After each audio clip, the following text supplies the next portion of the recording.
The work of salvation as accomplished by Jesus in Jerusalem is accomplished in a sense in three phases: his passion, his death and burial, and then ultimately his glorious resurrection.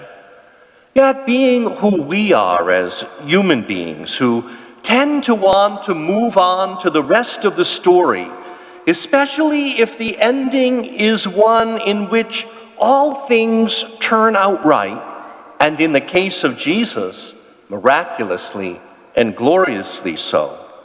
And so we need to have this one Sunday of the year, prior to the celebration of the good news of Easter, which will be our focus next Sunday, so as not to minimize or forget the great price at which that Easter glory has been won. So today we observe Passion Sunday. And if we dare to listen more closely to the story and accept the truth that Jesus endured all that he had to endure as a human being, not so very different from any one of us, and so felt the same betrayal, the same dread and fear, the same humiliation, the same torturous pain and agony that we would have felt had we been in his place, then we can appreciate anew how steep was that price that Jesus was willing to pay for our salvation. Indeed, the cost of a debt he did not owe, because we owe a debt that we can never repay. Yet there is another aspect of his passion that should not be overlooked, and it is an aspect that seems most especially relevant now in the midst of the present pandemic, when many are suffering and some may even be facing death. And that is the theme of accompaniment. For as we listen to the Passion account, what we are invited to understand is that there is absolutely no suffering that we as human beings might suffer that Jesus himself does not already understand. And so the Passion is really a revelation of divine compassion. So today, for all who are diagnosed with this virus, a virus that will be a cross, whether it ends in the glory of recovery or the dread of death. Indeed, as they are diagnosed, many will ask reflexively, why me?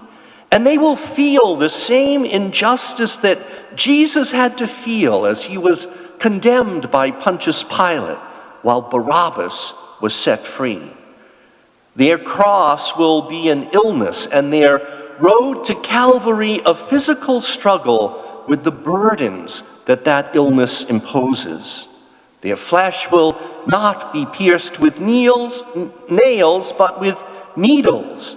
The immobilization they experience from attachment to intravenous apparatus or respirators will take their freedom from them. But thankfully, many will gain it back when the ordeal is over. But some, like Jesus on the cross, will remain attached and immobilized unto death.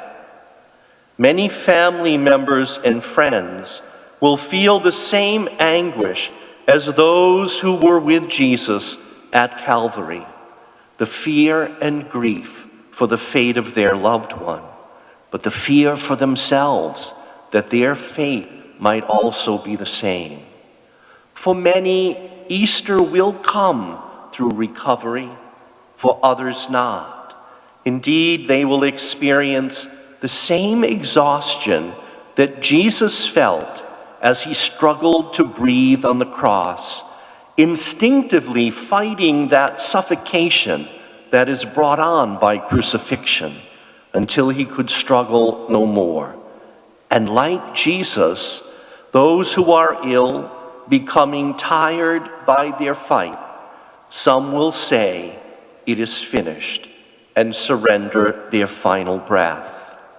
Those who do so with faith will, like Jesus, do so with that audacious hope that this surrender is not actually to death, but rather back to God, and trust that God will surprise them with life again, although they must leave this world not really knowing how or where that will be accomplished. And so they rest in the tomb, waiting to be called back to life. We trust in faith that they will not be disappointed. Yes, if we listen carefully to the account of the Passion, it is assuring us that because Jesus has been there already through the events of the last week of his life on earth, so he is with us in every possible circumstance of life, no matter how difficult, even that of the mental, emotional, and physical suffering of illness, dying, and death. So let us take comfort in the truth that we are never alone, no matter what we must face. And although at times we too may be tempted to cry out with the psalmist, my God, why have you abandoned me?" Let us quickly move on to faith. Faith in the face of whatever suffering or manner of death, be it of others or ultimately ourselves. No matter how seemingly unjust, let us trust that God, who brought his Son, Jesus Christ, through the horror of the Passion to the glory of the resurrection, will do the same for all who call upon him as Father.